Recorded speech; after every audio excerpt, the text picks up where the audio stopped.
Hello everyone, এই ভিডিওতে আমরা দেখব নর গেট সম্পর্কে।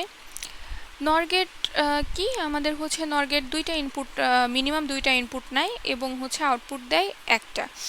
তার মানে হচ্ছে মিনিমাম দুইটা, মানে আমি মিনিমাম দুইটা ইনপুট নিতে পারবো, এর বেশিও আমি নিতে পারবো। ঠিক আছে, দুইটার বেশি তিনটা, চারটা, পাঁচটা এটাও ইনপুট দিতে পারবো। তো নর গেটে হচ্ছে কাজটা কিভাবে হয়? নর গেট হচ্ছে কি আমাদের অর গেটের কমপ্লিমেন্ট। হ্যাঁ, অর গেটের কমপ্লিমেন্ট। অর গেটকে নট করে দিলে আমাদের হচ্ছে আসলে নর গেটটা আমরা পাই। কিভাবে দেখেন, আমরা যদি এটা ধরেন এ বি, এটাকে হচ্ছে অর করলাম, এটার সাথে যদি আমি একটা নট গেট লাগিয়ে দিই, সেক্ষেত্রে এখানে আমি পাবো হচ্ছে নর রেজাল্টটা, মানে এ নর বি, সেটা আমি এখানে পাবো। এখানে আসলে কি পাবো? A or B. এটাকে আবার নট করে দিচ্ছি আমি, তাহলে মানে এখানে পাচ্ছি হচ্ছে আমি এ অর বি নট। তার মানে হচ্ছে এটাই হচ্ছে আমার এ নর বি। হ্যাঁ, তো তাহলে বুলিয়ান এক্সপ্রেশনটা দেখি। এখানে বুলিয়ান এক্সপ্রেশন হচ্ছে এক্স হচ্ছে আউটপুট, এ আর বি হলো আমার ইনপুট, আমি নর করছি, তার মানে হচ্ছে এ অর বি, এটার উপরে হচ্ছে আমার নট। এটাকে আমরা এইভাবেও লিখতে পারি, এ অর বি উপর দিয়ে নট। সেক্ষেত্রে অবশ্যই খেয়াল রাখতে হবে যে ইয়েটা যেন, মানে এই বারটা যেন এ আর বি দুইটার উপরেই থাকে। আর এভাবে যদি এই সাইনটা দিয়ে যদি আমি নট দিতে চাই, সেক্ষেত্রে হচ্ছে অবশ্যই আমাকে ব্র্যাকেট দিতে হবে। ব্র্যাকেট না দিয়ে আমি এই সাইনটা ইউজ করতে পারবো না। ঠিক আছে, যদি এরকম দিই ব্র্যাকেট না দিয়ে, তাহলে কি বোঝাচ্ছে আসলে বির উপরে আমার হচ্ছে নট, সেটা তো হলে তো ভুল হয়ে গেল। তো আমাদের এই সিম্বলটা ইউজ করতে হলে অবশ্যই ব্র্যাকেট দিয়ে, তারপরে মানে এ অর বি এটাকে ব্র্যাকেটের মধ্যে রেখে তার উপরে আমি এই সিম্বলটা ইউজ করতে পারবো। আচ্ছা, এখন হচ্ছে লজিক ডায়াগ্রাম সিম্বলটা দেখেন। এই যে এইটা হচ্ছে আমাদের নর গেটের সিম্বলটা, অর গেট সাথে হচ্ছে একটা ওই যে নট গেটের এই গোল্লাটা এখানে। ঠিক আছে, আর এ আর বি হচ্ছে আমার ইনপুট, আর এক্সটা হচ্ছে আউটপুট। ট্রুথ টেবিলটা দেখি। নর গেটের ক্ষেত্রে আমাদের হচ্ছে কি অর গেটের উল্টা। অর গেটের ক্ষেত্রে আমরা কি শিখেছিলাম মনে আছে? অর গেটের ক্ষেত্রে আমরা শিখেছিলাম যে কোনো একটা ইনপুট যদি 1 হয়, সেক্ষেত্রে আমি আউটপুটে কি পাবো? 1, তাই না? ট্রুথ টেবিলটা কীরকম ছিল? 0 0 0 1 1 0 1 1। এটা হচ্ছে ইনপুট কম্বিনেশন, এটা হচ্ছে এ বি। ইনপুট কম্বিনেশনের 4টা এবং হচ্ছে আউটপুট হচ্ছে আমি দুইটা ইনপুটের জন্য দেখাচ্ছি। আউটপুট হচ্ছে এক্স ধরছি।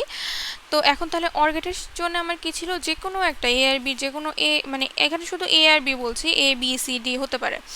হ্যাঁ, এটা 2 বিটের জন্য বলছি বলে এ আর বি দিচ্ছি। তো এ আর বির দুইটার মধ্যে যে কোনো একটা যদি আমার 1 হয়, তাহলে আউটপুট আমি কি পাবো? 1 পাবো। তাহলে এখানে হচ্ছে এটার ক্ষেত্রে যে কোনো একটা 1, এটা ঠিক আছে, এটার ক্ষেত্রেও যে কোনো একটা 1 আছে, এবার এটার ক্ষেত্রে দুইটাই 1 আছে, তার মানে এই তিনটাতেই আমি হচ্ছে পাবো 1। আর এটা এখানে একটাতেও 1 নেই, দুইটাই 0, এক্ষেত্রে আমি পাবো হচ্ছে 0। তাহলে নর গেটের ক্ষেত্রে কি হবে? নর গেট হচ্ছে অর গেটের কমপ্লিমেন্ট, অর গেটের উল্টোটা। তাহলে নর গেটের ক্ষেত্রে আমাদের হবে যে কোনো একটাও যদি 1 হয়ে যায়, সেক্ষেত্রে আমি 0 বসাবো।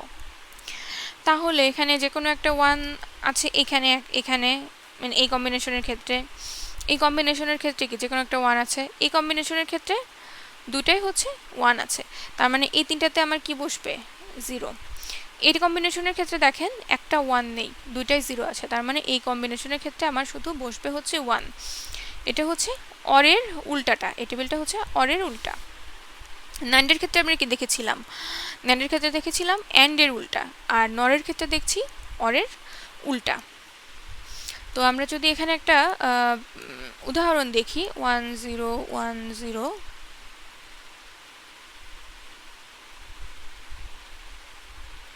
দেখেন এটা হচ্ছে আমার এ, এটা হচ্ছে বি। তো তার মানে এক্স কি হবে আমার? এখানে এই দুইটা বিট যদি করি, তাহলে 0 আর 1, যে কোনো একটা 1 আছে, তার মানে কি বসাবো? 0। এখানে দেখেন যে দুইটাই হচ্ছে 1, তার মানে কি অবশ্যই এখানে 0 বসবে। এখানে দেখেন কোনোটাতেই 1 নেই, দুইটাই 0, তার মানে এখানে আমার 1 বসবে। আর এক্ষেত্রে কি যে কোনো একটা 1 আছে এখানে, তার মানে এখানে হচ্ছে আমার 0 বসবে। এটা হচ্ছে আমার এক্সটা। তো আপনাদের নর গেট আসলে আলাদা করে মনে রাখার কোনো দরকার নেই যদি আপনারা অর গেটের রুলস মানে ট্রুথ টেবিলের রুলসটা ভালো করে মনে রাখেন।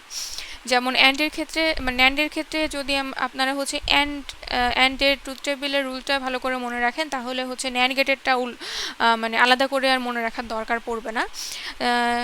এখানেও দেখেন যদি হচ্ছে অর গেটের ট্রুথ টেবিলের রুলসগুলো আপনারা ভালোভাবে মনে রাখেন, তাহলে হচ্ছে নর গেটের জন্য আলাদাভাবে আর মনে রাখার প্রয়োজন পড়বে না। এখানে দেখেন আমি হচ্ছে 3টা ইনপুট নিয়েছি, এ বি এবং সি। এখানে হচ্ছে একটা নর গেট নিয়েছি। তো তাহলে আমার ইনপুট যেহেতু 3টা, সুতরাং আমাদের ইনপুট কম্বিনেশন হবে 2^3 সমান 8, তার মানে হচ্ছে 0 থেকে 7 পর্যন্ত। তাহলে এই ঘরে আমার বসাতে হবে 0, তারপর 1 2 3 4 করে আমি এখানে বসাবো হচ্ছে 7। তাহলে এবিসিতে আমি বসাই দিই 0 1 1 0 2 3 4 5 6 7। আউটপুটে কি বসবে? ইনপুট কম্বিনেশন তো বসালাম, এখন হচ্ছে আউটপুটে কি বসবে? আউটপুটে কি শর্ত বলেছিলাম আমি নরের ক্ষেত্রে? যে কোনো একটা 1 হলে আউটপুটে বসবে হচ্ছে 0। তাহলে এখানে দেখেন যে কোনো একটা 1 আছে, এখানে যে কোনো একটা 1 আছে, এক্ষেত্রেও আমার 2টা 1, এটার ক্ষেত্রেও একটা ঘরে 1 আছে, এটার ক্ষেত্রে 2টা ঘরে 1 আছে, এটার ক্ষেত্রে 2টা ঘরে 1, এটার ক্ষেত্রে 3টা ঘরেই 1। তাহলে এই সবগুলো আমার বসবে হচ্ছে 0। এটার ক্ষেত্রে কি? এটার ক্ষেত্রে হচ্ছে 3টা ঘরেই 0, মানে একটা ঘরেও হচ্ছে 1 নেই, সেক্ষেত্রে এখানে বসবে হচ্ছে 1। নর গেট মোটামুটি এটুকুই ছিল। তো ভিডিওটি যদি ভালো লেগে থাকে তাহলে please like, comment and subscribe. Thanks for watching.